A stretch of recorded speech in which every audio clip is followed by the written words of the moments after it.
Hello students.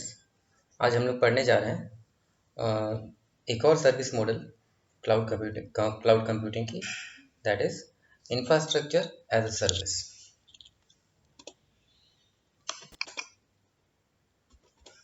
अब infrastructure as a service की बात करें, ये क्या होता है?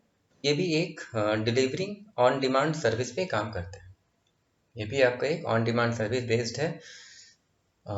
इसके भी तीन फंडामेंटल क्लाउड्स होते हैं। ये तीन फंडामेंटल क्लाउड्स में सबसे इंपॉर्टेंट ये भी है आपके पास, जो तीन फंडामेंटल क्लाउड सर्विस आप हम लोगों ने देखा था पहले की क्लासेस में, software as a service, platform as a service और इंफ्रास्ट्रक्चर एज ए सर्विस। हम लोगों ने पहले भी इसका जिक्र किया था। आज हम लोग देख रहे हैं कि इंफ्रास्ट्रक्चर एज ए सर्विस होता है क्या। तो अगर इसकी बात करें तो कहता है कि it is a mean of delivering computing infrastructure as an on demand service. मतलब ऑन डिमांड के हिसाब से जो भी कंप्यूटिंग इंफ्रास्ट्रक्चर जितनी ज़रूरत होती है वो infrastructure as a service provide करता है। अगर हम लोग देखें ये क्या क्या प्रोवाइड कर सकता है, तो ये प्रोवाइड करता है server compute machines, storage, network, operating system for computing infrastructure. मतलब अगर इंफ्रास्ट्रक्चर की बात करें तो उस इंफ्रास्ट्रक्चर जो भी ज़रूरत है हमारे पास, जितने भी इंफ्रास्ट्रक्चर की ज़रूरत है, उन सारे इंफ्रास्ट्रक्चर को ये प्रोवाइड करता है अलग अलग रोल में। अलग अलग रोल की बात करें तो ये सर्वर प्रोवाइड करेगा, एक मशीन प्रोवाइड कर सकता है, स्टोरेज प्रोवाइड करता है, और नेटवर्क एक्सेसिबिलिटी भी आपको ये प्रोवाइड करता है। और कंप्यूटिंग इंफ्रास्ट्रक्चर के लिए जो भी रिक्वायर्ड ऑपरेटिंग सिस्टम्स हैं, वो ऑपरेटिंग सिस्टम को ये के लिए ये इंफ्रास्ट्रक्चर प्रोवाइड करते हैं। अब देखें, कहता है कि how does infrastructure as a service works, ये काम कैसे करता है। तो in this slide we can see the user, instead of purchasing server, software, data center space or network equipment, rent those resources as a fully outsourced service on demand model। कहने का ये मतलब है यूजर को हर एक चीज को खरीदने की जरूरत नहीं है ना। यूजर रेंट पे प्रोवाइड कर सकता है, रेंट पे वो रिसोर्स ऑन डिमांड मॉडल के थ्रू वो रिसोर्स को अवेल कर सकता है। कौन कौन से रिसोर्सेज? तो server, software, data centre space और जो भी रिलेवेंट नेटवर्क इक्विपमेंट्स हैं, उन सारे को यूज़र रेंट पे एक्सेस कर सकता है। अब अगर कैटेगरी की बात करें इंफ्रास्ट्रक्चर एज अ सर्विस की कैटेगरी की, तो हम लोगों ने पहले भी देखा था कि तीन कैटेगरी होते हैं हर एक की, चाहे वो सॉफ्टवेयर एज अ सर्विस हो, प्लेटफॉर्म एज अ सर्विस हो या इंफ्रास्ट्रक्चर एज अ सर्विस। वो तीन कैटेगरी हमारे थे, पब्लिक, प्राइवेट और प्रोटेक्टेड, सॉरी, पब्लिक, प्राइवेट और third one was your hybrid. तो पब्लिक, प्राइवेट और हाइब्रिड की बात करें तो हाइब्रिड में अगर हम देखें, मैंने हाइब्रिड मेंशन नहीं किया यहाँ पे, अगर हाइब्रिड की बात करें तो कहते हैं ये कॉम्बिनेशन है दोनों पब्लिक और प्राइवेट इंफ्रास्ट्रक्चर का। मतलब ऐसा इंफ्रास्ट्रक्चर जो दोनों सोर्सेज से अवेलेबल है उसको हम लोग हाइब्रिड के नाम से या third one combination of both के नाम से हम लोग जानते हैं। और अगर आप बात करें पब्लिक क्लाउड की, तो पब्लिक क्या होता है? यहाँ पे कहता है public cloud is considered infrastructure that consist of shared resource diploid on a self service basis over internet. मतलब जितने भी रिसोर्सेज हैं वो सारे शेयर्ड होंगे, जितने भी रिसोर्सेज हैं वो डिप्लॉयड होंगे सेल्फ सर्विस के मीडियम से, इंटरनेट के थ्रू। अगर आप क्लाउड कंप्यूटिंग पढ़ रहे हैं, आप कोई भी मॉडल पढ़िए, software as a service, infrastructure या फिर प्लेटफॉर्म एज ए सर्विस की अगर आप बात करें, तो हर जगह आपको इंटरनेट दिखेगा। बिना इंटरनेट के हम लोग इन किसी भी सर्विस को हम लोग एक्सेस नहीं कर सकेंगे। वहीं पब्लिक क्लाउड में कहता है कि ये सारे रिसोर्सेज जो है वो शेयर्ड होते हैं, डिप्लॉयड होते हैं कहाँ? तो सेल्फ सर्विस बेसिस पे। लेकिन वहीं अगर हम लोग बात करें प्राइवेट क्लाउड की, प्राइवेट क्लाउड की अगर वो कहता है कि it incorporates some of the cloud computing feature such as virtualization but does so on a private network. अगर हम लोग बात करें प्राइवेट क्लाउड की, तो कहता है कि इसमें बहुत सारे फीचर्स हैं और जो फीचर्स इंपॉर्टेंट हैं वो सबसे ज़्यादा इंपॉर्टेंट फीचर्स आपके पास है वो है वर्चुअलाइजेशन। ठीक है, तो वर्चुअलाइजेशन के थ्रू हम लोग वो काम कर सकते हैं यहाँ पे। अब देखिए, वर्चुअलाइजेशन आपको हर जगह मिल सकता है, पब्लिक में भी मिलेगा, प्राइवेट में भी मिलेगा, लेकिन एक सेंट्रली शेयर्ड अगर हमारे पास नहीं है। प्राइवेट क्लाउड की बात करें तो वो किसी पर्टिकुलर ऑर्गेनाइजेशन के लिए, किसी पर्टिकुलर बिजनेस के लिए है, लेकिन पब्लिक की बात करें तो वो हर लोगों के लिए एक्सेसिबल है, हर लोग उसको एक्सेस कर सकते हैं। तो बेसिक अगर हम लोगों को डिफरेंस समझना हो पब्लिक और प्राइवेट के बीच में, तो हम लोग यही से कह सकते हैं कि ऐसा रिसोर्स, ऐसा शेयर्ड रिसोर्स जो हर लोगों के लिए अवेलेबल है, वो हम लोग पब्लिक क्लाउड के अंदर रखते हैं।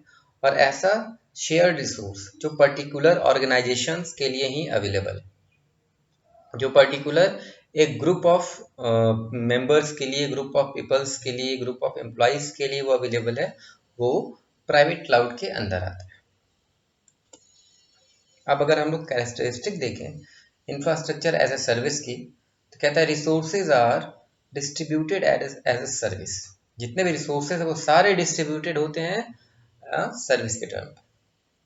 यहाँ पे डायनेमिक स्केलिंग अलाउड है ना, ये डायनेमिक स्केलिंग अलाउ है यहाँ। इसके वेरिएबल के कॉस्ट होते हैं कुछ। फोर्थ पॉइंट की अगर बात करें, फोर्थ पॉइंट कहता है कि it include multiple user on a single piece of hardware, मतलब कि एक हार्डवेयर पे बहुत सारे यूजर, एक हार्डवेयर को बहुत सारे यूजर एक्सेस कर सकते हैं। इसको हम लोग मल्टीटेनेसी के नाम से हम लोग जानते हैं। अब अगर बात करें क्या एप्रोप्रिएट यूज होगा इंफ्रास्ट्रक्चर एज ए सर्विस का, तो देखा जाए कि बहुत सारे इसके यूज हैं। बेसिकली यहाँ पे 5 पॉइंट्स मैंने लिया है जो I infrastructure as a service के एप्रोप्रिएट यूज में, जहाँ सबसे पहले है where demand is very volatile any time there are significant spikes and through in terms of demand on the infrastructure of Amazon, Snapdeal, Flipkart during festival services। जहाँ जो भी service provide किया जाएगा वो वोलाटाइल होगा टाइम के significance से। अब अगर उस वोलाटाइल की बात करें तो हम लोग अगर एक एग्जांपल लें, जैसे फेस्टिव सीजन की बात करें, दीपावली में जनरली हम लोग देखते हैं कि अमेजन, स्नैपडील, फ्लिपकार्ट, जितने भी हमारे पास ई कॉमर्स की वेबसाइट्स हैं वो सारे कुछ ना कुछ डिस्काउंट्स करते हैं, कुछ ढेर सारे वहाँ पे मल्टीपल प्रोडक्ट्स अवेलेबल होते हैं यूज़र्स के लिए। तो वो मल्टीपल प्रोडक्ट के लिए स्पेस कहाँ से आएगा, उतना इंफ्रास्ट्रक्चर कहाँ से मिलेगा। तो बात करें तो इंफ्रास्ट्रक्चर एज सर्विस का एप्रोप्रिएट यूज़ वोलेटाइल डिमांड के लिए होता है। बेसिकली अमेजन, स्नैपडील, फ्लिपकार्ट, जितने भी ई कॉमर्स वेबसाइट है वो इसको यूज़ कर सकते हैं। अगर नेक्स्ट पॉइंट की बात करें तो कहता है for new enterprise without capital to invest in hardware और entrepreneurship starting on a shoestring budget. किसी भी नए एंटरप्राइज के लिए बिना इन्वेस्ट किए हुए हम लोग हार्डवेयर को एक्सेस कर सकते हैं। अगर नया एंटरप्राइज मेरा है, सपोज कुछ नया एंटरप्रेन्योरशिप अगर आप करने जा रहे हैं, वहाँ रिसोर्सेज की ज़रूरत है आपको, तो रिसोर्सेज की ज़रूरत अगर आपको पड़ रही है तो क्या करेंगे, हम सारी चीज़ को परचेज कर लेंगे, लेकिन ये पता नहीं है कि मेरा बिजनेस कितना हद तक सक्सेसफुल हो पाएगा। उस हिसाब से हम क्या करते हैं, उन सारे रिसोर्स को खरीदने के बजाय, परचेज करने के बजाय हम लोग उसको रेंट पे लेते हैं। ऑन डिमांड के हिसाब से हम लोग उसको एक्सेस करते हैं, जितनी ज़रूरत होती है उतना हम लोग एक्सेस करते हैं, उसके अकॉर्डिंगली हम लोगों को पे करना होता है। तो किसी भी नए इंटरप्राइजेस के लिए ये इंफ्रास्ट्रक्चर एज ए सर्विस बहुत ज़्यादा सुटेबल है। नेक्स्ट अगर हम लोग बात करें तो कहता है where the enterprise is growing rapidly and scaling hardware would be problematic और a company that experience huge success immediately. कहता है कि अगर कोई भी ऐसा एंटरप्राइज है जो बहुत जल्दी बढ़ रहा है ना, कोई ऐसा कंपनी जिसका बहुत जल्द ज़्यादा और बहुत कम टाइम पे सक्सेसफुल हो गई है ना, वो लोग भी इसको एक्सेस कर सकते हैं।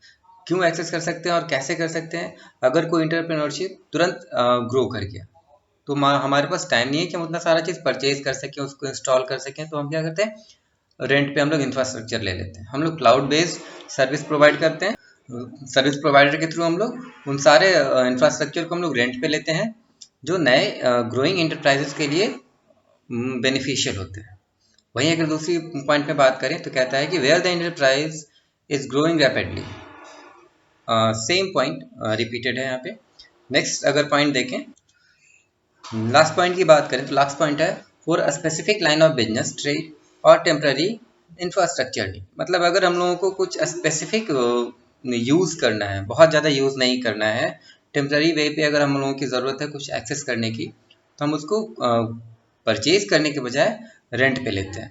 इसका एक बेस्ट एग्जांपल अगर हम लोग देखें कि अगर हम किसी दूसरे शहर में जाते हैं कुछ टाइम के लिए टेम्पररी बेस पे, अगर हम दूसरे शहर में जाते हैं तो हम लोग वहाँ पे घर परचेज नहीं करते, हम लोग घर को रेंट पे लेते हैं। सपोज अगर आप अपने घर पे रह, अगर आपका खुद का घर है, अगर आपका बहुत बड़ा 3 BHK 4 BHK और क्या कहते हैं डुप्लेक्स है, जो भी है आपका, जिस जिस तरह का भी आपका घर है, लेकिन अगर आप कहीं घर से बाहर निकलते हैं दूसरे शहर में, कहीं अगर आप मूव करते हैं, दूसरे शहर में मूव करने के बाद अगर आप देखते हैं तो अपने ज़रूरत के हिसाब से हम लोग वहाँ पे रेंट पे फ्लैट लेते हैं। अगर ज़रूरत है 1 रूम की तो 1 रूम का फ्लैट, 2 BHK की तो 2 BHK का फ्लैट हम लोग इसके हिसाब से ही लेते हैं।